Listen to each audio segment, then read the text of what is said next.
Hello. Hello sir साहब। सत साई बहन जी। हाँ, आप वीर सिंह को तो जानते होगे। मुरादाबाद से। हाँ हाँ। जी, हाँ जी। हाँ, उनकी मामा की वो मेरी बहन बोल रही हूँ मैं। जी बहन बोलिए। हाँ, मैं आपकी वीडियो देखती रहती हूँ ना। जी। हाँ, तो मैं अभी जुड़ी हूँ, तीसरा ही महीना लगा है मुझे। अच्छा। हाँ, कह रहा है बहुत दिनों से हमारी माँ जुड़ी हुई थी आपसे। जी जी। हाँ, मैं आपकी वीडियो में सर, मैं अभी ऑपरेशन 2 बार अपनी लैट्रिन की जगह का कराई। मेरे पेट में जो दिक्कत है, मेरी पैनक्रियाज को दिक्कत बता रखी है डॉक्टरों ने। जी जी। हाँ, तो बहुत ज्यादा मतलब मैं परेशान हूँ, चारपाई पे पड़ी हूँ। पवन कह रहा है दीदी तुम्हें देख के मुझे रोना आता है, तुम गुरुजी का नाम ले लो। तो मैंने की चलो अच्छा ले रही हूँ मैं। हम्म। सर मैं ये पूछना चाह रही हूँ आपसे दास दास से कि मतलब क्या क्या मर्यादाएं क्या है। मैं कोई पूजा में तो खंडित नहीं कर रही हूँ, कुछ उल्टा सीधा तो ना कर रही हूँ। शाम की संध्या सुबह तीनों टाइम की सुनी है। मैं दान पूरा कराया, मैं वहां से लेके आ गई। वीर सिंह ने तो मुझसे मना करा था कि जी जी वहां से मत लेना। मैंने की तुम मुझ पे कुछ तो है ना, मैं क्या पढ़ो, बस आरती सुबह शाम सुन लेकर आई। फिर मैं नामदान गाड़ी में डाल के ले गए बच्चे, तो मैं नामदान तो वहां से ले आई। वो उन्होंने कार्ड सा दिया था मुझे, नाम लिखा था। फिर मैं गई नहीं हूँ, तीसरा महीना चल रहा है। और वीर सिंह बोला कहीं जाने की जी जी जरूरत नहीं है कि लूट खसोट है। तो उनके नाम के मैंने गुल्लक में पैसा जोत के 600 रुपए डाल दिए, 1000 और डाल दिए उनके नाम के, परमात्मा के। जब परमात्मा आएंगे तो मैं उनके हाथ में दूंगी। ये पवन जी कौन है जिनके कहने से आपने नाम लिया?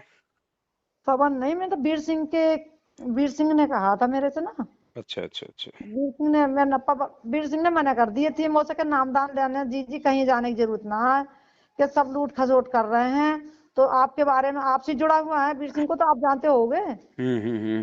हाँ हाँ। तो अब मैं नामदान तो ले आई हूँ, माला कर लेती हूँ एक टाइम जैसे तैसे सुबह को उठ के। अभी परमात्मा की पूजा और सुबह को सुन लेती हूँ। मेरा दिमाग सब भागता रहता है, गैस ऊपर को चढ़ती रहे।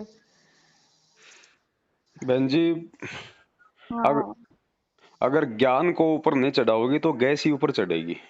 वो तो है ही। बीमारी इतनी तूल पकड़ गई है मेरे को, पता नहीं किसने 25 साल है गए सर, मैं इतना इलाज कराते कराते पता नहीं क्या ऊपरी नहीं तो ब्याज अब तो आ आपने गया। नाम ले लिया, फिर आपकी बीमारी क्यों नहीं कट रही? पता ना, मैं तो नाम लिया, मैं तो आपको ही वीडियो पता क्यों देखती नहीं हूँ। है बहन? जब परमात्मा ने पता करने के लिए तो ज्ञान दिया है। हाँ, मैं तो नाम उन्हीं का ले रही हूँ और विश्वास करके ले रही हूँ। दिमाग दिमाग पहले ऐसे से। नाम काम नहीं करता है। वो नाम काम करता था 1994 से 2005 तक। अब ये हाँ, नाम काम करेगा ज्ञान और विश्वास के आधार से, मैं क्योंकि तो उस समय तक परमात्मा ने इतना ज्ञान नहीं दिया था। अब परमेश्वर ने खुल के ज्ञान दे दिया। तो अब अगर किसी का नाम काम करेगा तो ये हाँ, विश्वास के बलबूते पे करेगा, और विश्वास होगा ज्ञान से। अब ये कोई ये ना सोचे कि भैया टीवी में देख रहा हूं उसका कैंसर ठीक हो गया, उसका बेटा मरा हुआ था, परमात्मा ने जिंदा कर दिया, उसकी मरी हुई पाकिस्तान में भैंस जिंदा कर दी संत रामपाल जी महाराज ने। अब कुछ नहीं होगा बहन जी, ध्यान रखना। अब उसका होगा जो ज्ञान समझ के इस भक्ति मार्ग की सीढ़ियां चढ़ेगा। वो समय निकल चुका है अब, जब परमेश्वर ने एक बार उन आत्माओं को अपनी तरफ से लाभ देके उनको जोड़ना था, ताकि चलो भाई ज्ञान भी धीरे धीरे ये समझ ही जाएंगे। अब हाँ। वो समय नहीं है बहन जी। परमात्मा ने पूरा आध्यात्मिक कोर्स इन पुस्तकों में, अपने सत्संगों में, मेमोरी कार्डों में, पैन कार्ड में डाल दिया है। अब भैया पहले ज्ञान से अपनी सारी बीमारी मिटो, और जब ज्ञान से ये अज्ञान वाली बीमारियां जब मिट जाएं, उसके बाद में जब गुरुदेव हों तो गुरुदेव से नाम लो। अब गुरुजी बैठे जेल में, नाम ले लिया आपने मुरादाबाद से। हैं? अब बताओ बहन जी, लड़का तो है भारतीय सेना के अंदर बॉर्डर पे, तो लड़की शादी कर लेगी क्या उसकी सीडी से, उसकी डीवीडी से, उसकी फोटो से? तो आप मुझे बताएं मैं कैसे क्या करूं। मैं आपको इसीलिए से फोन करा है मैंने। अब हम तो क्या कर सकते हैं बहन? हम इसमें कुछ नहीं कर सकते। इसमें तो वही परमात्मा का वही नियम है। आपने उस नियम पे आना पड़ेगा, आपने चलना पड़ेगा, और वो है ज्ञान। ज्ञान बहन जी, पहले ज्ञान सुनो, ज्ञान सुनो, उसके कई फायदे। वो तो ज्ञान मैं सुनने से, परमेश्वर की वाणियों से आपका अंतःकरण साफ होगा। आपकी जो बीमारियां हैं वो भी कटेंगी, और ज्ञान से आपकी आत्मा को मजबूती मिलेगी। आपकी आत्मा को एक मतलब पावर मिलेगी। जिससे कि आपको विश्वास होगा। विश्वास से फिर आप परमात्मा की सारी मर्यादा निभा पाओगी, और मर्यादा निभाओगी तो फिर परमात्मा का ऑटोमेटिक सिस्टम है, फिर वो सुमरण आपके ऊपर काम करेगा, उससे पहले नहीं करेगा। चाहे कितना ही अपनी बीमारी के लिए नाम ले लो। हाँ, बहुत सारे लोग ऐसे भी हैं जिनको ज्ञान नहीं है, लेकिन नाम लेते उनकी बीमारियां ठीक हो गई। इस चीज को भी ज्ञान से समझना पड़ेगा। जिनके साथ ऐसा लाभ हो रहा है उनके पिछले भक्ति संस्कार मजबूत हैं, जिसके चलते उनकी वो रोग का सत्यानाश हो रहा है। हर किसी का नहीं होगा ऐसे। ऐसा है ना, मैं तो देखो परमात्मा के, मेरे घर में तो कोई ऐसा खाता पीता कुछ कोई चीज नहीं है। मेरे हस्बैंड भी आर्मी में है। अगर खाए तो भी कोई दिक्कत नहीं है। ना आप ना, दूध पियोगे तो आपकी सेहत बनेगी, कोई दूसरा शराब पिएगा तो उसकी सेहत बिगड़ेगी। इससे कोई लेना देना नहीं होता है कि मेरा पति जो है शराब पीता है, मेरा पति ने नाम नहीं ले रखा। ये तो बहानेबाजियां हैं। जब आपको ज्ञान समझ में आ गया तो परमेश्वर कहते हैं कि कबीरा तेरी झोपड़ी गल कटियन के पास, जो करेगा सो भरेगा, तू क्यों भया उदास। ये बहानेबाजियां होती हैं कि भाई मेरे पति ने नाम नहीं लिया, उपदेशी है, ऐसा हो गया वैसा हो गया। पति ना, क्या करेगा इसमें। अगर हमें ज्ञान समझ में आ गया तो संघर्ष हमारे को करना है, मर्यादा हमारे को निभानी है। ना मैं तो आपका सुनती रहती हूँ, देखती हूँ परमात्मा पे। बस मैं तो यही कर रही हूँ कि परमात्मा, मेरा जब पहले से गैस चढ़ा है ना दिमाग में, तो बहुत ज्यादा अटैक मार रही थी। अभी परमात्मा की कृपा इतनी भई है कि थोड़ा थोड़ा मुझे नींद आनी चालू है गई। तो मैं ये सोच रही हूँ, ये आज 2 महीना बीत के तीसरा लगा 1 तारीख से, तो परमात्मा महीना ना, साल ना, 2 साल में कभी तो परमात्मा मेरी सुनेंगे। मैंने तो ये आंखें देखो मूंद बहन के जी, बस। चाहे 10 साल हो जाओ चाहे 15 साल हो जाओ, अब ये परमात्मा उसी समय सुनेगा जब ज्ञान को आधार बना के कोई भी भगत हो चाहे कोई बहन हो, जब अपने आत्म कल्याण के लिए इस मार्ग पे आगे बढ़ेगी। वरना ये परमात्मा ना 6 महीने में सुनेगा ना ये 6 साल में सुनेगा। मैं तो, अरे पता ना, मेरे सिर में ही पत्थर पड़ गए। मैं उसी समय जे सब गए, मैं ना गई, घर में कोई पत्थर था कैसे पड़ गए बहन, एक बात बताओ। जब मैं ना आपका गई। जब आपका बुआ का लड़का आपको जो साध संगति से जुड़ा हुआ था, सत्सेवकों के साथ में था, आपको सारी बात बता रहा था कि नाम मत ले, गुरु जी का ज्ञान सुन और संकल्प ले ले, तो आपने उसकी बात तो आपने मानी नहीं, जाके आपने नाम ले लिया। एक और था मेरे काम का, मैं दानपुर से लाया, दोनों फेफड़ों में कैंसर है। जी जी, बिगर नाम के तुम कहाँ पढ़ोगी। मेरे दिमाग में एक पड़ोस में सार नाम मिल गया। बेबी वहां से 2100 रुपया लाए उनसे। ये बिना नाम के जगत वाले कैसे जी रहे हैं, ये पता जगत ना वाले कैसे चल रहे हैं, ये बड़े सर। बड़े लोग कैसे मंत्री प्रधानमंत्री बन रहे हैं बिना हाँ नाम के। इनके हाँ, पास क्या है। तो वो सार कि मुझे सार नाम मिल गया, दानपुर से मिल गया। तो मैं जाने कैसे बीमार पड़ी, मेरा भी दिमाग घूमया ना। वीर सिंह ने मेरे हाथ में धागा बांध दिया और लॉकेट गुरु जी का, जी जी खाट पे पड़ी है, तो परमात्मा को बस, एक परमात्मा सुनेंगे जरूर। तो मैंने कहा हाँ चल भैया। वो यहाँ मुरादाबाद आई ना, मुरादाबाद मैं उस समय ना यो ना गई कि घर में मेरे हस्बैंड को थे ना बच्चे वो। तो मैंने की चोर फिर शहर में, तुम्हें पता लूटते हुए, तो इस वजह से मैं घर से ना निकली थी।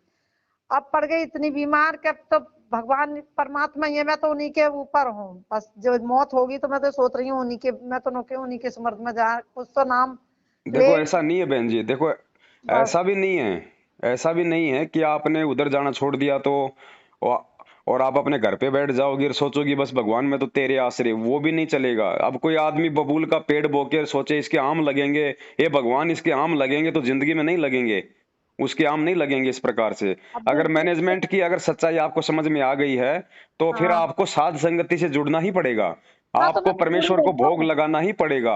आपको तो अपने पांचों यज्ञ पूर्ण करने ही पड़ेंगे। मैं आपको बोल, ज्ञान को आधार बनाना ही पड़ेगा। तो मैं सोच रही हूँ, मैं तो सर आप दास को आपको बुलाना चाह रही हूँ। मैं कभी भी मैं ऐसा कोई काम करूँ, परमात्मा जो मुझे सुने, मैं आपको एक बार जरूर आपको बुलाऊंगी। मेरे बुलाने से या मेरे आने से बहन जी 1% भी लाभ नहीं होना है। जैसा मैं बस हूं वैसा ही वीर सिंह है, वैसा ही विक्रम भगत है, वैसे ही हाँ बाकी संगत वाले भगत हैं। ये तो हमारे हाँ अंदर का विश्वास और हमारा ज्ञान आधार हमारे को बचाएगा। कोई हाँ। पवन दास के आ जाने से कोई ऐसा थोड़ी कि भाई पवन दास मतलब वीर सिंह राजा जनक कितना गलती कर देगा और वो आपको अपनी भक्ति दे देगा। ना ना, वीर तो सिंह ये तो भी हमारी एक कमजोरी रह जाएगी। जो उसके ये तो जो ये दिलो सोचते हैं कि भैया दिमाग। पवन दास आएगा हम घर पे प्रोग्राम रखवाएं, ये भी बहुत बड़ी कमजोरी रह जाएगी। ज्ञान की कमी है, परमात्मा फिर भी लाभ नहीं देगा। अच्छा, आप गुरु जी को बुलाओ अपने घर पे कि परमात्मा आप मेरे घर पे नहीं आ रहे तभी तो दिक्कत हो रही है, तो आप अपने गुरु को राजी करो, अपने गुरु को प्रसन्न करो। मैं तो गुरु को बस जो ही अरदास करती हूँ, मुझसे ज्यादा मेरे परमात्मा परेशान है, कहा है परमात्मा। देखो क्या? बहन जी, सबसे पहले तो अभी देखो जो आपसे बातचीत हो रही है ना, उस आधार से मुझे अभी भी ये आभास हो रहा है कि अभी बहन केवल आप इस परमेश्वर को और इसके ज्ञान को 25% ही समझ पा रही हैं। ना आप प्रयास करो समझ- गुरु जी का सत्संग सुनने का ज्यादा से ज्यादा, और जो साध समझ- संगति के जो प्रोग्राम होते हैं आप उनको अटेंड करो। हाँ मैं गई ना, ही ऑपरेशन में पड़ी 2 बार, डबल डबल ऑपरेशन है गया मेरा। तो वीर सिंह मुझे बुला रहा, जी जी भंडारे में, पहला मैं उसका भंडारा खा के आई थी जब ऑपरेशन, गांव में 3 महीना गांव में पड़ी रही हूँ ना मैं। अब हम्म। मुरादाबाद आ गई मैं। तो बोला जी जी, तब बाद में फोन करा उसने, तो वो करवाया पीछे। तो मैं अस्पताल में, मैंने भैया मैं भर्ती पड़ी हूँ अस्पताल में। तो बोलो जीजा जाई वजह से मैंने तुमसे ना गई है। अभी उसने बाद में फिर कराया था। हर बार मैसेज डालता, तुम्हारे भी डालता रहे वो मेरे धोरे। तो मैंने की हाँ कराऊंगी कि जी जी बगैर भंडारे के बात ना, वो मुझसे सही बोले। अभी मैं इतनी ज्ञान से। अब देखो बहन ऐसा है, देखो फाइनली मैं आपको बता रहा हूँ, हाँ ऐसे फालतू में साध संगति और भंडारे करवाने से भी कोई लाभ नहीं होगा, ध्यान हाँ रखना। जब तक हाँ हम इस भगवान को नहीं समझ पाएंगे और जब तक हाँ। हम इसकी प्रत्येक मर्यादा को निभाने के लिए कितना ही बड़ा संघर्ष करने के लिए तैयार नहीं हो जाएंगे, तब तक बहन जी ये भगवान भी साथ नहीं देगा। चाहे साध संगति करवा लो चाहे भंडारे करवा लो, इनसे कोई फायदा नहीं होगा। अच्छा ये विश्वास है तो ये सारी चीजें काम करेंगी। आप मुझे एक बात बताइए कि मर्यादा में क्या क्या है? अब आपने नाम लिए हुए कितना टाइम हो गया और अभी तो आपको आपको मर्यादा का भी नहीं पता, देख लो अब आप आपके अंदर अभी कितनी कमजोरी होगी। मुझे तो कुछ भी ना ऐसा कोई खास उन्होंने कुछ बताया, एक कार्ड थमा दिया क्या किसी का अब जो उनका काम तो आपको नरक के रास्ते में ठोकना था, उन्होंने ठोक दिया। अब कम से पूजा कम का था अब ना। आप तो समझो। हाँ आप मैं। एक काम करो, हाँ जी। आप एक काम करो, आप वीर सिंह जी को फोन करो आप दोबारा एक बार, हाँ। और उनसे वो आपको मर्यादा का वो कार्ड भेज देंगे। हैं, और हम्म। बाकी तो मर्यादा बहन गुरु जी के सत्संग सुनने से ही अच्छे से समझ में आएंगी। अच्छा ठीक है। सत्संग, जैसे सत्संग सुन लिया, अभी मुझे ज्ञान गंगा एक आधी पर्चा कभी पढ़ लिया कभी ना पढ़ा गया, उनकी दी ज्ञान वही जो। गंगा वान गंगा पढ़ने से कोई मतलब नहीं है। और वो सत्संग पढ़ने सुनते से हैं। थोड़ा ना कुछ हो जाएगा, उसको अमल करने से मतलब होगा। चाहे वो तो गुरु जी की वीडियो सत्संग सुनो, ज्ञान गंगा से ज्यादा गुरु जी का मतलब सत्संग प्रभाव करेगा। क्योंकि सत्संग सत्संग में गुरु जी अपने मुख कमल से बोल रहे हैं, तो वाणी भी तो कानों के माध्यम से अंदर जाएगी, आपका रोग नाश करेगी। हाँ मैं कमा तो इन बहुत पुस्तकों से सत्संग। ज्यादा गुरुजी का ऑडियो वीडियो सत्संग सुनो, और ऑडियो से ज्यादा वीडियो सत्संग, क्योंकि वीडियो में फिर गुरुजी के दर्शन भी होंगे। तो साधु हाँ दर्शन राम का मुख पे बसे सुहाग, दर्श उन्हीं को होते हैं जिनके पूर्ण भाग। तो ज्ञान गंगा और ऑडियो सत्संग से ज्यादा महत्वपूर्ण गुरुजी का वीडियो सत्संग है। ना, तो अच्छा मैं तो वो तो देखती रहती हूँ, वो तो मेरे हर समय तो हाथ देखते में रहने से मोबाइल। काम नहीं चलेगा, उनको अपने दिल में उतारो। हाँ मेरा अब दिल में ही उतरने लगे हैं। अब आप एक काम करो, सीधी सी बात है, सबसे पहले तो परमात्मा को आपके तमाम जो जाने अनजाने की गलतियां आपसे हुई हैं उन सब के लिए मालिक से हृदय से क्षमा याचना करो, और अपना एक संकल्प कर लो कि गुरुजी चाहे धरती इधर से उधर हो जाए, परमात्मा तेरे मार्ग में जो कोई मेरा नियम अगर टूटने की कोशिश होगी या कोई करेगा, मैं 1% उसकी बात नहीं मानूंगी। चाहे वो कितना ही मेरा विरोध करे, कितना ही वो चाहे जो मर्जी करे। उसके बाद फिर आप पहले थोड़ी हिम्मत करके, और जहां भी हर महीने जो वीर सिंह जी या ये सोमपाल दास जी जो है सारे भाई मिलके जो साध हम्म। संगति जो रखवा रहे हैं वहां पे जाओ, वहां जाओगी परमेश्वर के दरबार में, वहां पे परमेश्वर को भोग लगा हुआ प्रसाद खाओगी, आपके आपके रोग कटेंगे, आपके पाप कर्मों का सत्यानाश होगा। भगवान साध संगति के प्रोग्राम में स्वयं आता है, तो आपको जो है वहां पे जाने से परमेश्वर का आशीर्वाद प्राप्त होगा, और आपके 5 यज्ञ पूर्ण होंगे बहन, तब जाके ये रोग ये कटेगा, ऐसे नहीं कटने वाला। और ठीक। ज्ञान को आधार तो बनाना पड़ेगा, क्योंकि पिछली पीढ़ी है, परमात्मा ने ज्ञान मार्ग चुना है, तो ज्ञान मार्ग ज्ञान आधार के बिना नहीं चलता, देखा देखी का मार्ग नहीं है। तो सबसे हाँ पहले तो आप गुरु जी से एक बार फिर से हृदय से समायाचना करो, और परमात्मा को जब तक आप ये विश्वास नहीं दिलाओगी, तो देखो मालिक तो अंतर्यामी है, परमात्मा को तो पता है कि आज तो ये नौटंकी कर रही है, 6 महीने 2 महीने बाद में फिर ये मर्यादा तोड़ लेगी, उनको तो आगे तक का पता है ना। तो आप अपने अंदर से दृढ़ता लेके आओ कि चाहे जो मर्जी हो जाए, मर्यादा नहीं तोड़ूंगी मैं। तो परमात्मा फिर उसे प्रसन्न होता है, और फिर मालिक आपको हिम्मत भी देगा संघर्ष करने की। और उसके बाद में ज्ञान को आधार बनाओ, और ये मैनेजमेंट वालों का साथ छोड़ दो, इनके फर्जी केंद्रों पे आना जाना, किसी भी प्रकार का संपर्क ज्योति पाठ का पैसा सब बंद कर दो। मैं कहीं नहीं जा रही, वो मेरे पड़ोस में है ना। हाँ। तो उनके हस्बैंड की तबीयत खराब है गई, तो बोली मैं वहां गई, 2100 रुपया लाए मुझसे। तो मैंने अच्छा, उन्होंने मैंने की माँ तो कुछ नहीं, मैं बहन ऐसा जी अगर ये पैसों से अगर रोग का नाश होना हो तो अनिल अंबानी टाटा अंबानी क्यों हॉस्पिटल में जाएं।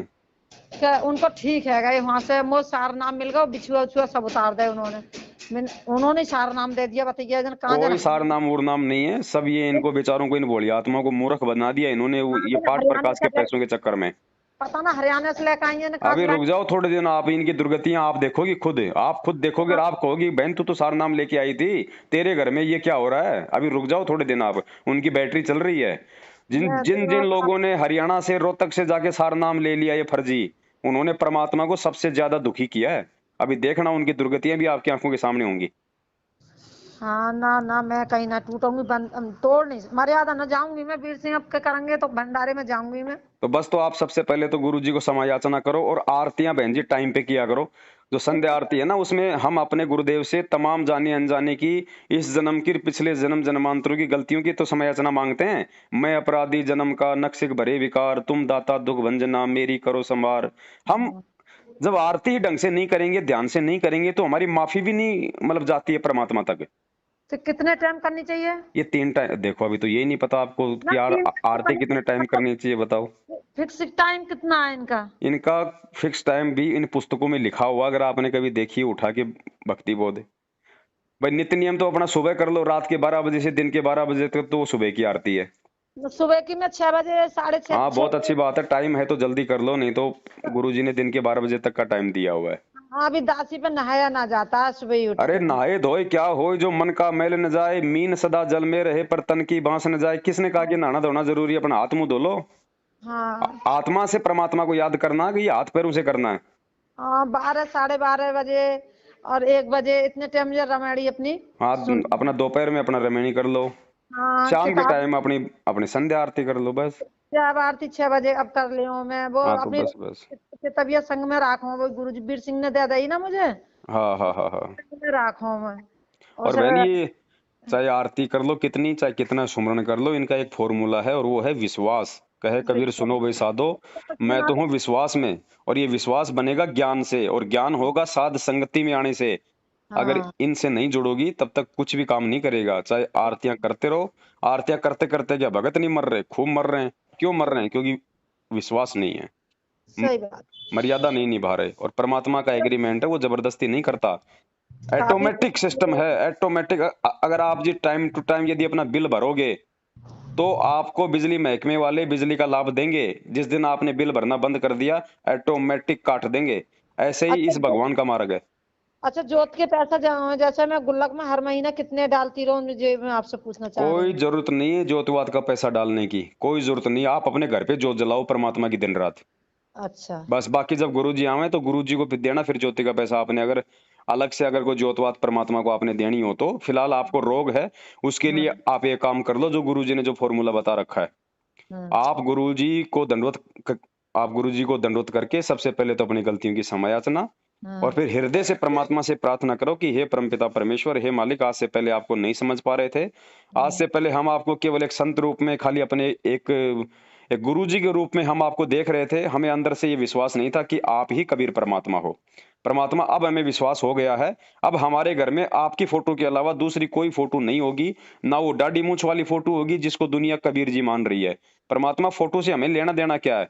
आप जब खुद हमारे सामने प्रकट हो, गुरु जी का फोटो तो साथ साथ है, ऊपर कबीर जी है, नीचे गुरु वो जी है। उसको हटा दो बहन जी, उस फोटो को हटा दो। जब जब खुद कबीर जी हमारे गुरु जी हैं, तो हम्म। 650 साल वाली फोटो आपको क्या लाभ देगी? आत्मा का पति एक होता है कि दो होते हैं? अच्छा, माला जो जपते हैं तो लास्ट लास्ट और फर्स्ट में तो परमात्मा क्या विदेह चीज? उनके माला में 7 हाँ नाम तो आते हैं। जो परमात्मा ने जो उसमें मंत्र कार्ड में जो डाल दिया, और जो हाँ। जयकारे जो बोल रखे हैं जो गुरुजी ने आरती में या भक्ति बोध में, वो करती रहो। लेकिन जहां पे जो पूजा स्थल होता है ना, उसके लिए गुरुजी ने स्पेशली आदेश दिया हुआ है कि अपने पूजा स्थल पे केवल अपने एक मालिक की फोटो होनी चाहिए। तो तो एक मालिक बहन जी वो दाढ़ी मूंछ वाला है या फिर आपके गुरुजी हैं आपके? तो मेरे यहाँ तो भैया वो फोटो भेज हैं, एक में गुरुजी हैं सिंगल, और एक में गुरुजी के ऊपर सिर्फ एक कबीर साहब हैं, और उनमें वो रामानंद है जो कबीर कबीर उसको आप कबीर। उठा के साइड में रख दो कहीं पे, और वो जो बीर सिंह जी आए तो बीर सिंह जी को दे देना, वो आपको समझा देंगे उस फोटो का क्या करना और क्या नहीं करना। बाकी कबीर जो गुरु जी की जो सिंगल फोटो है, आप केवल उसी को रखो अपने दरबार में। ना तो सिंगल फोटो है, सिंगल गुरुजी है, और दोनों तरफ 4 पे गरीबदास। चलो वो बीर सिंह जी आ जाएंगे, वो आपको समझा देंगे। आप उनसे पूछ लेना, वो उसको मतलब वो उस फोटो को वो कटिंग करके बीच बीच की गुरुजी के आपके घर पे वो रख जाएंगे, या फिर कोई ले आएंगे कोई फोटो और वो। वो तो वीर सिंह ही रख के गए, मरा हुआ मेरे पास। हाँ तो वो पहले रख के गया था बहन, आप थोड़ी रखी थी उन्होंने। अभी 2 महीने, तीसरा महीना ही तो चल रहा है मुझे। हाँ तो ये तो अभी ये पिछले 2 महीने से तो परमात्मा ने हमको पे ये प्रेरणा की, हमारे को सद्बुद्धि दी है कि भैया कौन कबीर है। और जब मैं खुद आ गया मैं धरती पे, हाँ हाँ। तो अब जब वो आएंगे दोबारा से तो उस फोटो को ससम्मान वहां से हटा देंगे और सिंगल एक अपने कबीर परमेश्वर सतगुरु रामपाल जी भगवान की फोटो आपके दरबार में रख देंगे, ठीक ठीक है ना। तो और उसके बाद में गुरु जी के चरणों में दंडवत करके और मालिक को ज्योति और पाठ का संकल्प कर लो कि हे परमेश्वर, ये दासी आपके चरण कमल में ज्योति या पाठ का जो है संकल्प करती है, परमात्मा आप इसको स्वीकार करो। और मालिक जब आप आश्रम में आ जाओगे, जितना पैसा आप बताओगे कि बेटा इसका पाठ का पैसा 7,000 है या 5,000 है, परमात्मा उतना ही पैसा मैं आपके हाथों में दूंगी। मालिक मैं और कोई मेरी इच्छा नहीं है परमात्मा, लेकिन ये जो शरीर का रोग है भगवान, मैं कम से कम आपकी भक्ति कर सकूं, इस ये भक्ति करने के लिए मेरा ये रोग आप जी मतलब दूर करो परमात्मा। रिकॉर्डिंग कर दी, मैं रिकॉर्डिंग करके मैं भूल जाऊं, मेरे दिमाग ही तो सही ना चल रहा है, जो बिन दवाई खा गया। आपके दोबारा से बोल दियो दास, मैं आप सुन लेगी दासी, मैं भूल जाऊं, रिकॉर्डिंग पर लगा दूं तो मैं इनकी हाँ, रिकॉर्ड। आप सबसे पहले गुरु जी को, जहां भी आपने घर में जो दरबार लगा रखा है, गुरु जी को दंडवत प्रणाम करके और मालिक को ये हृदय से प्रार्थना करना कि हे कबीर परमात्मा सतगुरु रामपाल जी भगवान, आपकी दासी आपके चरणों में जो है पाठ प्रकाश का संकल्प करती है, परमात्मा आप इसको स्वीकार करो। और गुरुदेव, ये दासी केवल इस भक्ति के लिए अपना शरीर का रोग कटवाना चाहती है, मालिक आपके बिना कोई नहीं काट सकता। मैं तो खा खा के गोली दवाई मैंने तो देख लिया सारा, सबसे बड़े डॉक्टर मेरे आप हो भगवान, आप ही नहीं काटोगे तो कौन काटेगा। और मालिक ये रोग मेरा इस भक्ति के लिए काटो परमात्मा, ताकि मैं आपकी ये भक्ति कर सकूं। और गुरुदेव आज के बाद जो है मैं किसी के कोई झांसे में नहीं आऊंगी परमात्मा, कहीं नहीं जाऊंगी सिवाय साध संगतियों के। और जब तक आप हिसार जेल से नहीं आ जाते हो, आपके ज्ञान को आधार बना के भक्ति करूंगी। और मालिक आज मैं जो पाठ का संकल्प कर रही हूँ, जब आप आश्रम में आओगे, चाहे आप आ जाओ सुबह, आप आ जाओ 2 महीने में, आप आओ 2 साल में, उस समय गुरुदेव आज मैं जो संकल्प कर रही हूँ इसका पैसा मैं आपके हाथों में दूंगी, अन्यथा मैं किसी को नहीं दूंगी। और परमात्मा अपनी दासी पे आप जी थोड़ी सी जो है मतलब वो दया बख्शो। तो परमात्मा अंतर्यामी है, साधु भूखा भाव का, धन का भूखा नाई, जो कोई धन का भूखा वो साधु भी नाई। तो परमात्मा बहन जी सच्चे हृदय से की गई पुकार को सुनता है और अपनी आत्मा को लाभ देता है। तो हमने भगवान को इस प्रकार से हमने प्रसन्न करना है। पैसा थोड़ा ही रखने हैं। पैसा उसा कुछ नहीं रखना आपने। जो प्रसाद दिया है मुझे, जल उन्होंने जल दिया था, प्रसाद दिया था, वो जो नामदान केंद्र से आपको जो जल मिला है, जो प्रसाद मिला है, उसको वहां से हटा दो। जो अच्छा जो आपको जो चरणामृत दिया था उसको किसी भी पेड़ में ससम्मान वहां जाके उसमें डाल दो। और जो अच्छा। प्रसाद है हाँ वो प्रसाद आप जो है अपने छत पे रख दो, या किसी जो है मतलब कि गाय भैंस को खिला दो आप। अच्छा। और मार्केट से थोड़ा सा वैसा ही प्रसाद ले आओ और एक बोतल में एक बोतल जो है शुद्ध पानी की भर के और अपने घर पे रखो, अपने दरबार पे। और गुरुजी को दंडवत करके प्रार्थना करो कि परमात्मा आप धरती पे प्रकट हो, आप भगवान हो। परमात्मा मेरे इस जल को आप जी जो है वो चरणामृत बनाओ, और इस प्रसाद को परमात्मा आप इसमें अपनी शब्द शक्ति डालो। परमात्मा मेरे लिए तो यही जल है, यही मेरा जो है वो चरणामृत है, और यही मेरे लिए परमात्मा आपका आपका सही प्रसाद है। और एक विश्वास के साथ आप उन चीजों को लेना शुरू करो बहन, फिर देखो बहन जी परमात्मा दया क्यों नहीं बख्शेगा। अभी नामदान केंद्रों पे ये लुटेरे ऐसे ऐसे गंदे लोग बैठे हैं जो अपनी संगत वाली माता बहनों के साथ में कुकर्म करते हैं, और रात रात भर उनको बेचारियों को मतलब फोनों पे उनसे गंदी गंदी बातें करते हैं। इनके इनके यहाँ कहाँ भगवान है, पता नहीं ये किसके चरणों का इन्होंने ये पानी रखा है। मैं बहुत परेशान है गई हूँ। मैंने की पता ना, वीर सिंह भी तो मुझे करा जी जी तुम्हें आराम मिल जाना चाहिए, अभी तक क्या चक्कर है तो तुम्हें। आराम इसलिए नहीं मिल रहा बहन, क्योंकि जब तक हम अपने गुरु को अपने हृदय से भगवान नहीं मानेंगे ना, और जब तक हम उस दाढ़ी मूछ वाली फोटो को भी भगवान मानेंगे और गुरु जी को भी भगवान मानेंगे। अब कोई एक औरत है अगर 2 मर्दों को अपना पति कहेगी तो कौन सा इज्जत देगा उसको। अब वो कबीर साहब की माला में जैसे लास्ट में नाम आवे तो अरे नाम आने दो, वो फोटो माला में आने दो। गुरु जी हाँ। ने कहा कि जो आपका जो पूजा स्थल है वहां पे केवल एक फोटो होनी चाहिए। अभी मैं सुन रही थी ना, एक दिन तुम कह रहे हो दाढ़ी मूछ वाले को फोटो, तो मैं तभी तो आपको आज फोन लगाया, मैंने परसों सुनी थी तो आपकी। आपके समझ में आ जाने चाहिए बहन जी, आत्मा का एक पति होता है, तो दो दो पति नहीं होते। हाँ, तो वीर सिंह ने इनकी फोन लगाया, हम्म। तो इनकी वो फोटो लगाया, तो उसमें तो 4 मन की उनका फोटो लग रहा है, ऊपर कबीर साहब है, हाँ और तो उस समय तक उसको भी नहीं पता था। और फिर बहन जी बात ऐसी है ना, अगर उनको पता भी था तो आप जी की तो शुरुआती थी, आप जी तो इन चीजों को थोड़ी ना समझ पाती। लेकिन अब आपको इतना टाइम हो गया, 2-3 महीने हो गए, आप मेरी वीडियो देख रही हो, अब तो आपकी समझ में आ जानी चाहिए ये सारी बातें कि धरती पे वो एकमात्र वो कबीर परमेश्वर कौन है। परमात्मा ही है। भाई एक बात बताओ, अगर दाढ़ी मूछ वाली फोटो आपको अगर सत्संग सुना दे तो उसको रख लो घर में, वो अगर आपकी प्रार्थना सुन ले तो उसको रख लो अपने जहाँ घर में। सत्संग सोनी के परमात्मा का चल रहा है, हैं? दाढ़ी मूछ वाले तो कुछ ना बोल रहे, वही बोल रहे हैं तो वो परमात्मा। ही बोल रहे तो फिर उसी को पूजना है हाँ, परमात्मा बोल रहे हैं बस। मुझे, आप जब कोई। जब तक हम अपना ध्यान अपनी सुरती निर्ति एक भगवान पे नहीं लगाएंगे, तब तक बहन जी वो परमात्मा अपने विधान अनुसार हमें लाभ नहीं देगा। और इन सब बातों की जानकारी से पहले ही तो गुरु जी कहते हैं कि रे नालायक को, पहले सत्संग सुनो, पहले ज्ञान को आधार बनाओ, बाद में नाम लो, जल्दबाजी मत करो। अगर आप अच्छे से ज्ञान समझ के अगर आप संकल्प कर लेती तो आपको इतनी दिक्कत ही नहीं आनी थी। सही कह रहे हो, 2-2 बार ऑपरेशन है गया, बिल्कुल ऐसे समझ लो कि खाट गोड़ियां वो दवाई लेके ही आई हूँ घर भाई में। अगर भगवान की शरण में आने के बाद अगर आप ऑपरेशन करवा रही हो तो बहन सीधी सी बात है, भगवान का अभी आपके ऊपर आशीर्वाद नहीं है। और वही तो कह रही मैं अब बाद आप में। एक बार लगो, विश्वास करके लगो, और जो दास आपको बता रहा है जो गुरुदेव के ज्ञान आधार से, उस आधार से आप अपने मन में दृढ़ संकल्प कर लो कि मर्यादा नहीं तोड़ूंगी, चाहे जो मर्जी हो जाए, और मेरा गुरु ही मेरा भगवान है। फिर देखो बहन, तीसरे ऑपरेशन की नौबत आ जाए, आप अगर मर्यादाओं में रहोगी, तीसरे ऑपरेशन की नौबत आ जाए तो ये पवन दास भी यही है। मर्यादा में और जो बता दो, मैं और क्या क्या ना करूँ, तुम इतना मुझे वो आपको भगत जी बताएंगे, क्योंकि बहन जी को दास के पास इतना समय होता नहीं है, क्योंकि तो सुन रही हो, आप बिजी जा रहे हैं, अभी मैं आपकी कोई। हाँ हाँ हाँ, तो वो वीर सिंह जी को आप फोन करना कि मेरी पवन भाई से बातचीत हो गई है और हाँ, भाई मेरे सारी बातें समझ में आ गई हैं, या तो समय निकाल के एक बार मेरे पास आ जा और अभी। गुरु जी की अकेले की फोटो ले आ और मेरे को जो भी नियम है सारे मेरे को अच्छे से और बता जा। हाँ, वहां से बात चल रही है ना तुम्हारी, अभी उत्तराखंड से आ रहा है, कहाँ से फोन आ रहा है आपसे? अब बहन जी बहुत आ रहे हैं, क्या करूं, अब आप मेरे से बात कर रही हो, कम से कम कोई 50 फोन आ गए होंगे। हाँ, मैं तो जो ही सोच रही हूँ, इनकी उनको कहाँ फुर्सत है, इनकी होती ना, परमात्मा का नाम लिया मैंने कि परमात्मा, मेरा फोन लग जाना चाहिए। हाँ तो देखो, आपने सच्चे हृदय से पुकार की तो परमात्मा ने आपका फोन उठवा दिया ना। सही में। ऐसे जब आप सच्चे हृदय से अपने गुरु जी को भगवान मान लोगी तो परमात्मा सारे काम कर देगा। सही में। ठीक है बहन, रखो फोन अब। रख दो। सच सत साहब, जय हो बंदी छोड़ के। बंदी छोड़।